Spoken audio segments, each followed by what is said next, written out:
Do I have permission to record this?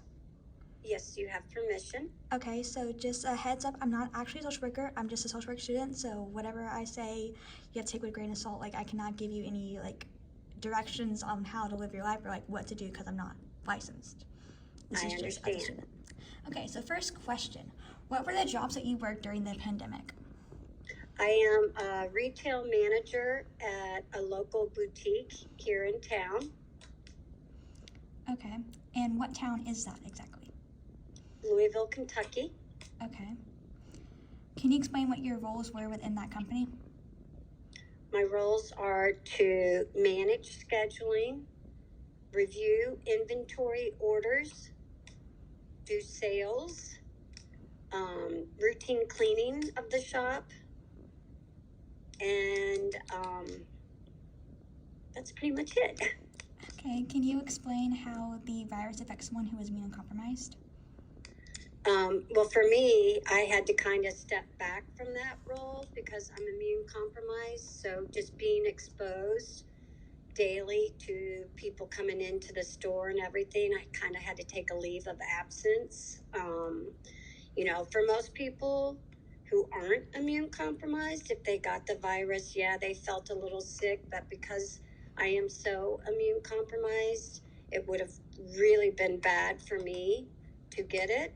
So it was just best that I take a leave of absence from work and not expose myself. Do you remember how long your leave of absence was? It was over 2 years. Okay, thank you. You're welcome. Did being immunocompromised affect what you could do as far as work? It did. It really put limitations on me. It also put limitations on my volunteer work. I'm a CASA, so I had to withdraw from a case that I was on just so I wasn't exposed to other people who might have been in contact with COVID. So it pretty much made me housebound. Okay, thank you. Are you allowed to expand on what you can do as a CASA volunteer? Like, what do you do, as a volunteer for them? Yes, I'm allowed. As a volunteer, I advocate for abused and neglected children in the county of Jefferson County here in Louisville, Kentucky. And basically what I do, I make sure their well-being is being taken care of. They're following court orders. They're going to doctor's appointments. They're going to school.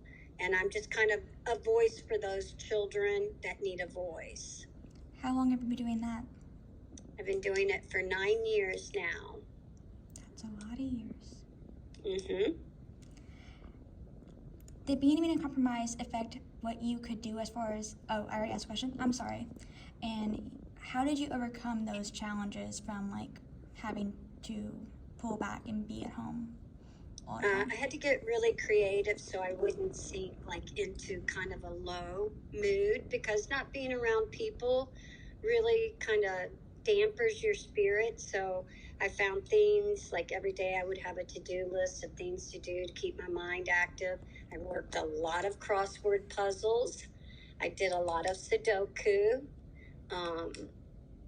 I worked out in the gym here at my house a lot.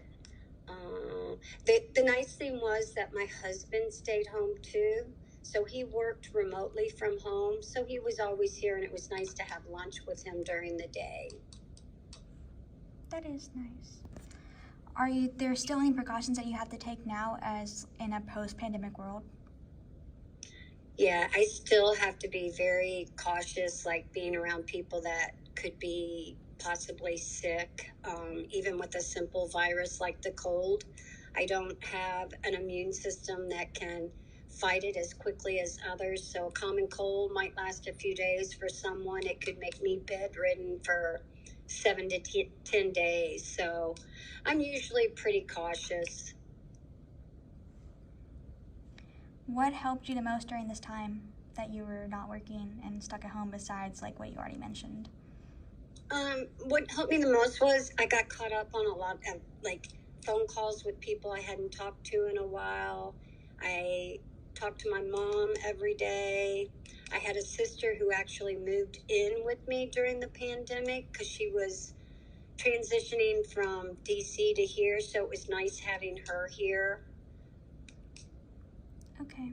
And that is all. Thank you for talking with me, and I appreciate Tori, it. you are so very welcome.